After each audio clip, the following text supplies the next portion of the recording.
Bueno, buenas noches, queridos médicos y colegas. Eh, Vamos a hablar de unos tópicos acerca del abordaje en el paciente con incontinencia fecal. Para esta charla, el tutor ha sido el doctor Alexander Obando, cirujano de colon y recto de la Fundación y docente de Cirugía General de la Universidad del Valle. Y mi nombre, que es Orlando Arevalo, residente de Cirugía General.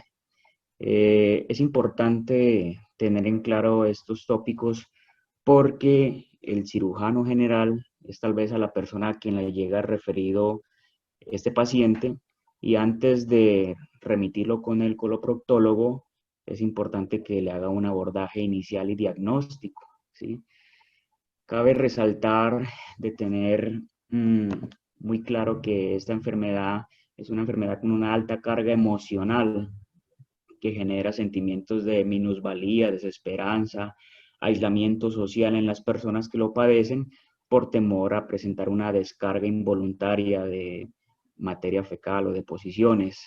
Y tal vez usted es la luz, esa luz en el túnel que tiene el paciente después de trasegar por una serie de diagnósticos cerrados, llega donde usted, que considera ser el médico más perito en el tema.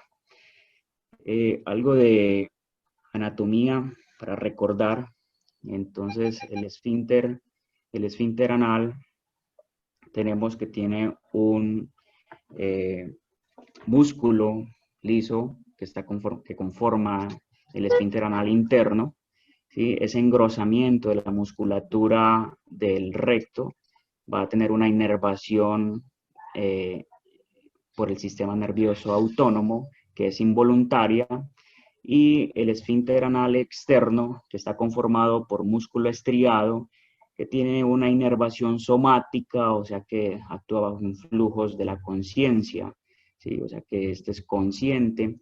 Acá se puede observar los haces, los fascículos del esfínter anal externo, el subcutáneo, el superficial y el profundo, y el músculo puborectal, que hacen parte de los elevadores del ano. Importante conocer también la inervación, tanto autónoma y somática del recto distal y el ano, puesto que va a estar dado por el plexo hipogástrico, y la inervación autónoma y la inervación somática por el plejo sacro, principalmente por las ramas del nervio pudendo. Entonces, ese esfínter anal externo y el haz puborectal del elevador del ano están conformados, como lo decía, de músculo estriado, y este aporta al tono muscular del, reposo, del ano en reposo de un 30 a un 40%. La inervación principalmente va a estar dada por la rama inferior del nervio pudendo, que emerge de los agujeros S3 y S4, y el tono en reposo del esfínter anal externo es mayor a 50 milímetros de mercurio, lo normal, y el tono de presión, esa presión de compresión, debe ser mayor a 100 milímetros de mercurio.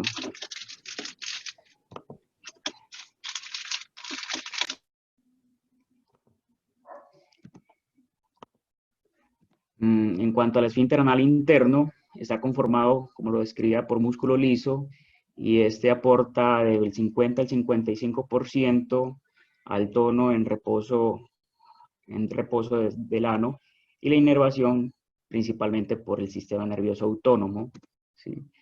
El mecanismo de continencia es un elemento básico en la calidad de vida de las personas, y para que éste se presente o cuando se ve alterado debe ser porque se afecta alguna de estas condiciones, ya sea a nivel del esfínter anal, de la musculatura del piso pélvico, de la función del reservorio del recto, la consistencia de las heces y la función neurológica. Y es ahí donde tenemos que intervenir en cada uno de estos niveles, ¿sí? Para descartar la patología subyacente que esté desencadenando la lesión.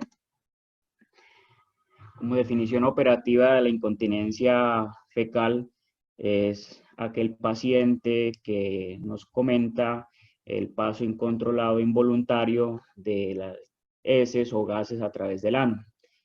debe de cumplir dos condiciones. Una es que el tiempo de duración sea mayor a un mes y que se presente en una persona que ya haya logrado el control de esfínteres previamente, o sea, una persona mayor de 4 años. Tenemos tres tipos de incontinencias. La incontinencia pasiva, que se refiere al paso involuntario de las deposiciones o gas y de forma inconsciente.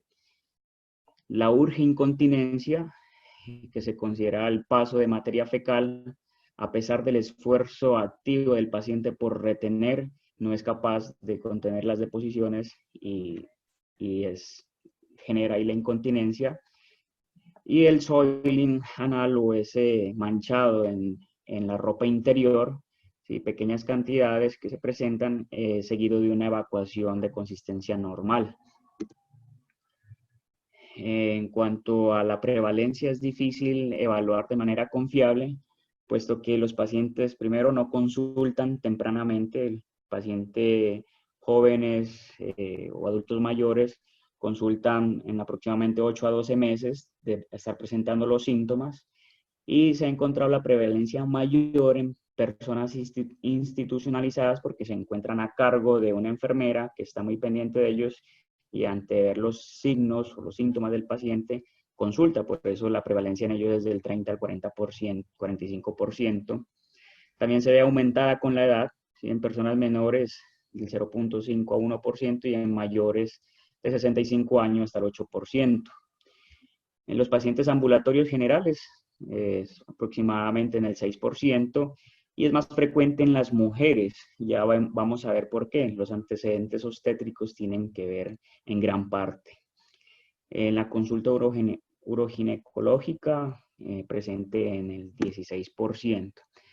Entonces, en cuanto a las causas de una persona con incontinencia fecal, las causas estructurales son las más comunes. Dentro de estas, la lesión obstétrica, esa mujer multípara que ha presentado partos instrumentados, complicados, partos prolongados, trabajos de partos prolongados, perdón, macrosómicos o que han generado desgarros, ¿sí? Vaginales, grado 3, esos van a presentar mayor riesgo de ocasionarles incontinencia fecal.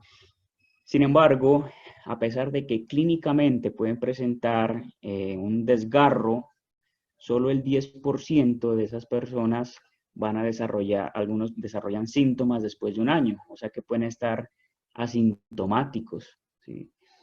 Otro antecedente importante a reconocer es las cirugías previas, cirugías anorrectales como hemorroidectomía, esfinterectomía o fistulotomía, porque se pueden lesionar pues, algunas fibras del músculo del esfínter anal externo. Reconstrucciones posanales después de cirugías, sobre todo resecciones abdominoperineales ultra bajas o cirugías interesfintéricas, donde se puede lesionar el esfínter anal externo, o el prolapso, que también es una causa de incontinencia y que se debe abordar de forma individual. Otras causas, como que ya no son anatómicas, pues, está el embarazo, la diarrea crónica, la diabetes, la obesidad y algunas enfermedades neurológicas.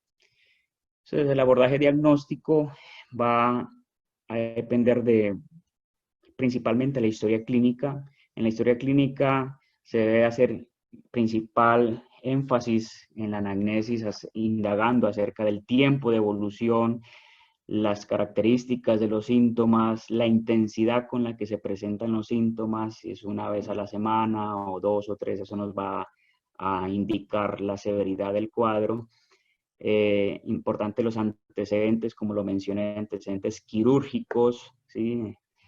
Sobre todo en patología anorrectal, y antecedentes ginecológicos en mujeres o traumáticos a nivel de que nos generen una afectación a nivel medular.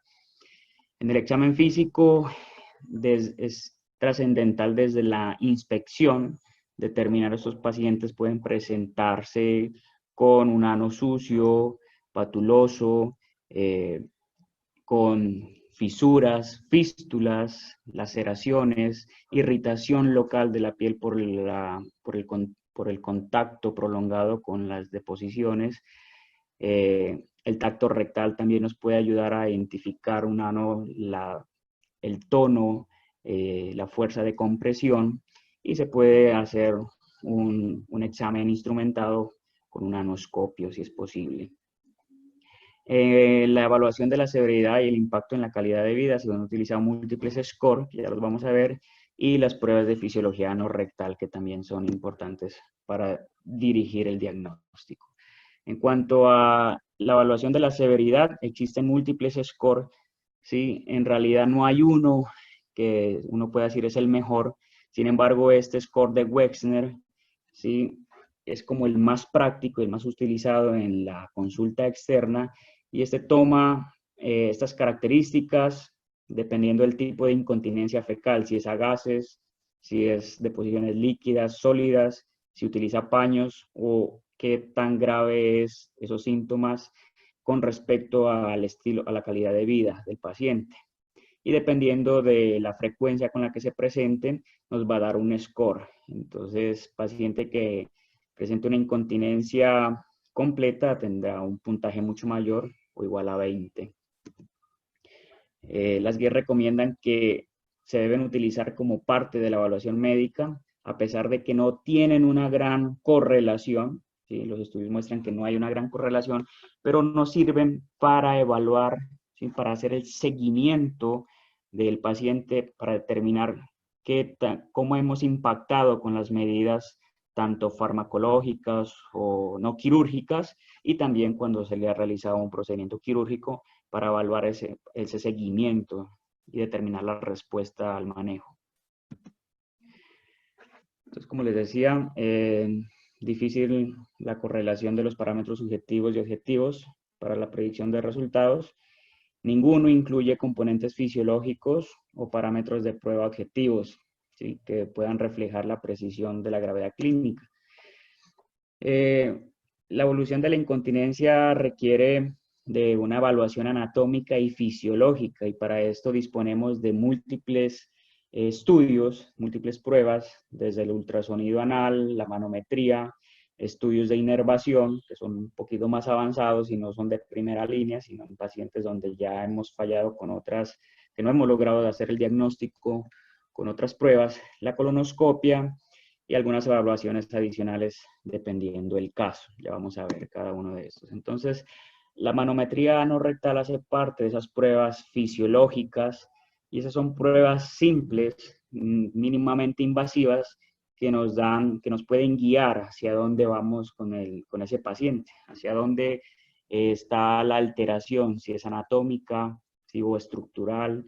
Entonces, esta manometría principalmente está indicada en pacientes con esa urgincontinencia o con sospecha de alteración en la distensibilidad rectal.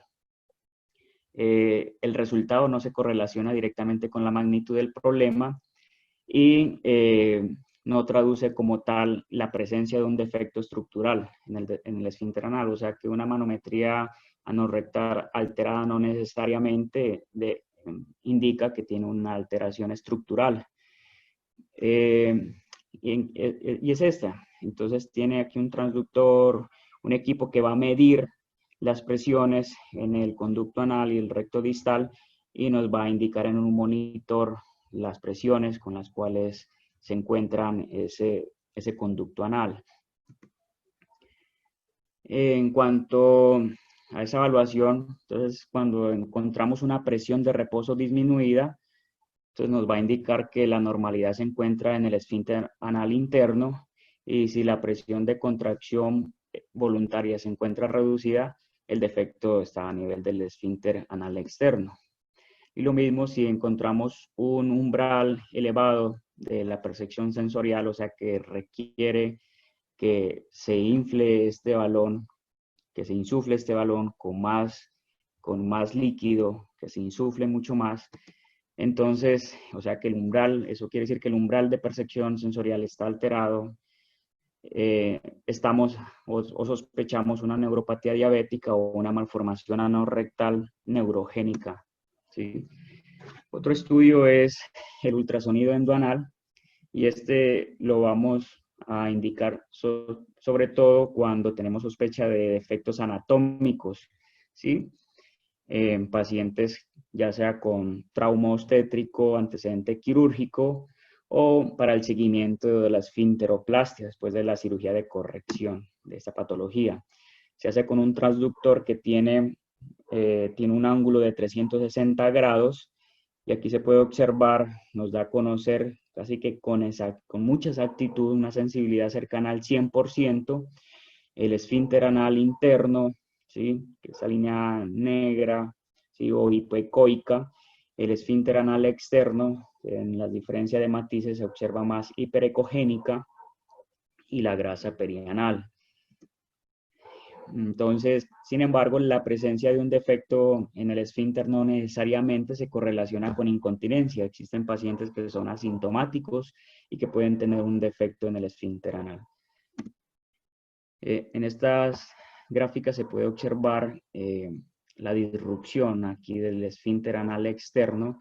Obsérvese el esfínter anal interno, este es hipoecogénico. Y acá el esfínter anal externo que se encuentra seccionado, ¿sí? Más o menos a 120 grados. En esta otra observamos el esfínter anal externo, ¿sí? Y el esfínter anal interno seccionado, también a un ángulo aproximadamente a 120 grados. Entonces, la persona que realiza este estudio, la ultrasonografía, también utiliza un sistema de clasificación de gravedad, y es es el STARC, donde toman las características de las lesiones del esfínter anal externo y el esfínter anal interno, dependiendo del tamaño de la lesión en grados, de la profundidad o la longitud del defecto, ¿sí? Y dependiendo de esto nos da un score. También son defectos leves, moderados o graves. Cuando mayor a 8 es un defecto grave. Y esto nos va a servir para guiar la conducta a seguir si, en caso tal de ser quirúrgica. Otra prueba es la medición de latencia motora del nervio pudendo. Sin embargo, las guías comentan que tiene un impacto limitado en el diagnóstico y el tratamiento y no se recomienda de rutina. Lo que se hace es prácticamente determinar ese tiempo de latencia que tiene el nervio para nuevamente despolarizarse, ¿sí? O sea que en ese periodo refractario relativo, qué tan prolongado es, ¿sí? Para determinar nuevamente un nuevo impulso nervioso. Si hay algo que está obstruyendo el impulso nervioso, entonces ese periodo va a ser mucho más amplio. Entonces, se puede lesionar el nervio por estiramiento, diabetes o quimioterapia, y puede asociarse a incontinencia después de la esfinteroplastia. La colonoscopia se indica ante síntomas específicos como diarrea, sangrado u obstrucción. Sin embargo, cabe resaltar que la mayoría de los pacientes son adultos mayores, entonces pues se debe utilizar también como prueba de tamizaje de inmediato enviársela a una colonoscopia total para descartar otras lesiones o neoplasias ocultas, pues que serían como importantes tener en cuenta, y el manejo cambiaría. El tratamiento, entonces tenemos un manejo no operatorio, que es con el que iniciamos, un manejo quirúrgico, ¿sí? Dependiendo, vamos a individualizar cada caso. La mayoría de los pacientes responden muy bien a este manejo no operatorio, y hay otras medidas que aún no están aprobadas por la FDA, pero que también sirven y tienen evidencia. Entonces, el manejo no operatorio, lo principal con lo cual se debe iniciar el manejo de estos pacientes es el manejo dietético, ¿sí? Y farmacológico. Tiene un nivel de evidencia 1C, mejora en la mitad de los pacientes con incontinencia fecal. O sea, una vez vamos a identificar esos hábitos alimenticios, o sea, el paciente debe de ser muy juicioso y llevar a cabo, puede ser un diario donde describa los alimentos que le caen bien o le caen mal. Sí, esos alimentos que le ocasionan diarrea y está asociada a incontinencia, usualmente son que contienen cafeína, altos en azúcar por la carga osmótica, lácteos. Entonces, estos se deben de evitar cuando notan que le cae mal al paciente. Cuando hay incontinencia por rebalse o por rebosamiento, pues se puede utilizar laxantes, ¿sí? Ante la diarrea, un paciente que los síntomas principalmente sea por diarrea, la incontinencia sea por diarrea, se puede indicar formadores de volumen, ¿sí? Fibracilium. Y si la diarrea persiste, podemos utilizar medicamentos como la loperamida, que enlentece el tránsito intestinal, y también se ha demostrado que aumenta el tono del esfínter anal interno. La mitriptilina también tiene estudios y muestra que disminuye la actividad, la motilidad del recto, ¿sí? Del recto, entonces también va a disminuir los episodios de incontinencia. Y muy importante, las cremas hidratantes a base de zinc, porque esos pacientes pueden presentar quemaduras o escoriaciones, y tener esta zona bien hidratada es importante para evitar la laceración. La terapia de biofeedback, que en realidad tiene muy buenas respuestas a sus pacientes cuando se los maneja terapia de biofeedback. Esto es prácticamente volver a reeducar el piso pélvico, ¿sí? A hacer deposiciones, volver a reeducar a ese paciente con estos ejercicios, ¿sí? Mejoran hasta en el 89% de los casos. Por eso se puede indicar como tratamiento inicial, ¿sí? Sobre todo en esos pacientes que tienen contracción voluntaria del esfínter. Y en cuanto a las opciones quirúrgicas, tenemos varias opciones. Lo primero que se debe hacer es controlar las patologías anatómicas, corrección de esas cuando el paciente presenta fisuras, fístulas, prolapsos. Se debe manejar de forma individual. Muchas veces mejoran o eliminan como tal la incontinencia en caso de estar presentes. Otra opción es la esfinteroplastia en esos pacientes sintomáticos con un defecto del esfínter anal externo definido. Sin embargo, tiene muy buena respuesta esos pacientes a corto plazo, ¿sí? Hasta en el 85%, pero el seguimiento a 5 años, esa respuesta disminuye a un 14%, ¿sí? Y lo que consiste en es hacer una reconstrucción del esfínter anal externo, ¿sí?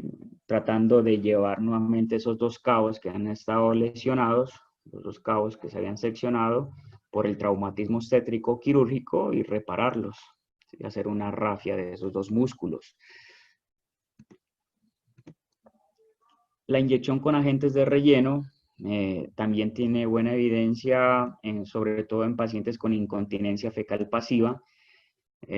Presentan disminución de los síntomas la mitad de esos pacientes hasta los 36 meses, y esto lo que hacen es ubicar material del relleno en el espacio interesfintérico para aumentar ese tono del esfínter anal, sobre todo en los pacientes con incontinencia fecal pasiva. La neuromodulación sacra es una gran opción quirúrgica de primera línea en la incontinencia fecal en pacientes con defectos o sin defectos del esfínter, ¿sí? Estos mejoran más del 50% de los síntomas, o sea que si se presentaban 4 veces en la semana, el paciente ya va a presentar 2 veces a la semana los episodios de continencia en el 89% de esos pacientes, y presentan continencia completa hasta el 36% de los pacientes a 5 años de seguimiento, ¿sí?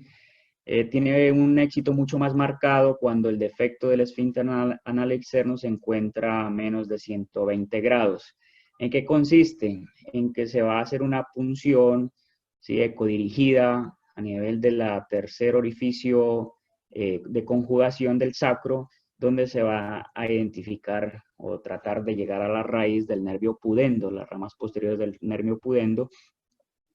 Y esta consta de 2 fases, una fase de prueba, que se deja, o sea, se hace la punción, se estimula y se prueba de 5 días a 2 a 3 semanas, y el paciente debe responder adecuadamente, y es que disminuya en el 50% los episodios de incontinencia. Si el paciente mejora en ese aspecto, entonces se pasa a la segunda fase, que ya es colocar el marcapasos, ¿sí? Con su implante ahí definitivo en el cuadrante superior derecho del glúteo. ¿Y qué hace esto? ¿Cómo funciona? Lo que hace es sensibilizar, ¿sí? Sensibilizar al estímulo nervioso, ya sea activando o desactivando algunos neuroreceptores. Otra opción es la creación de un nuevo esfínter anal artificial.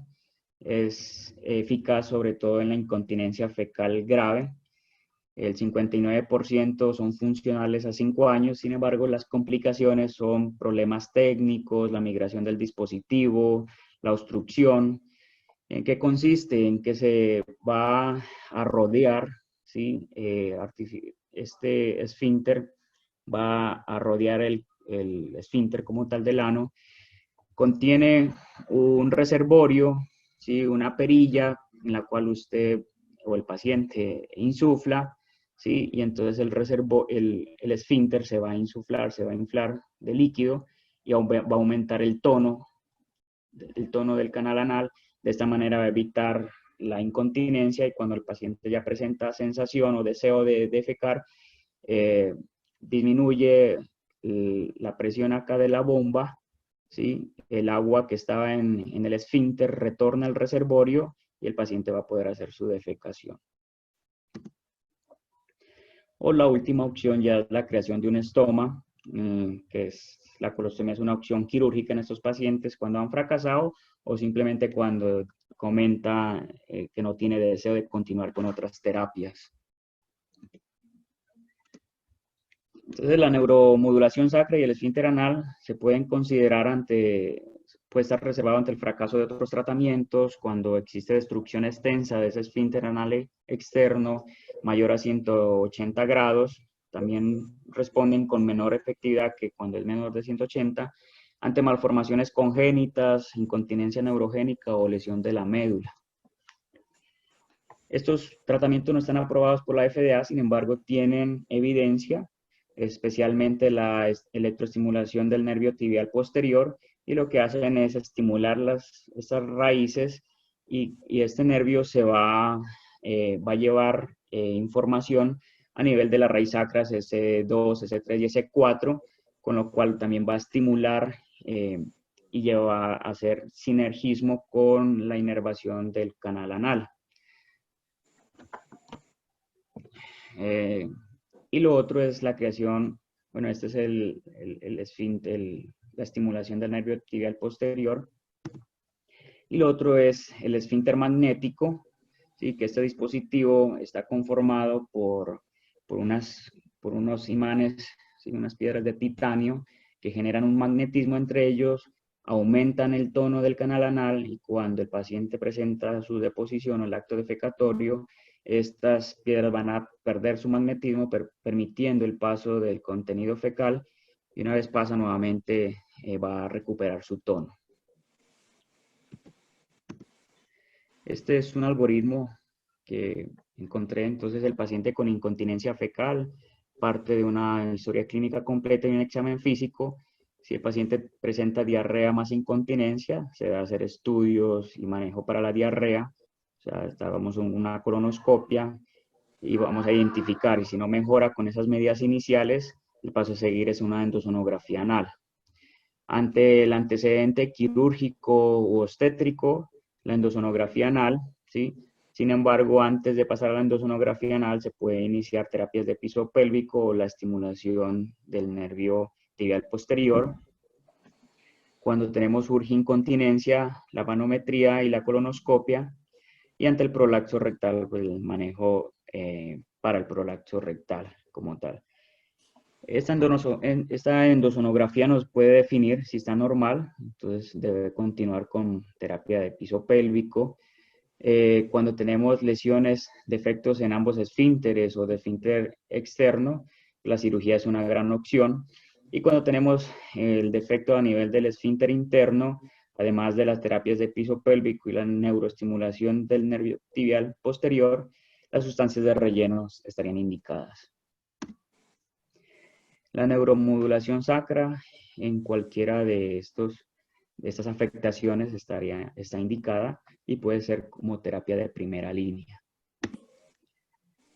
Listo, esta es una fotografía de una ardilla gigante de la India. Llamativos sus colores.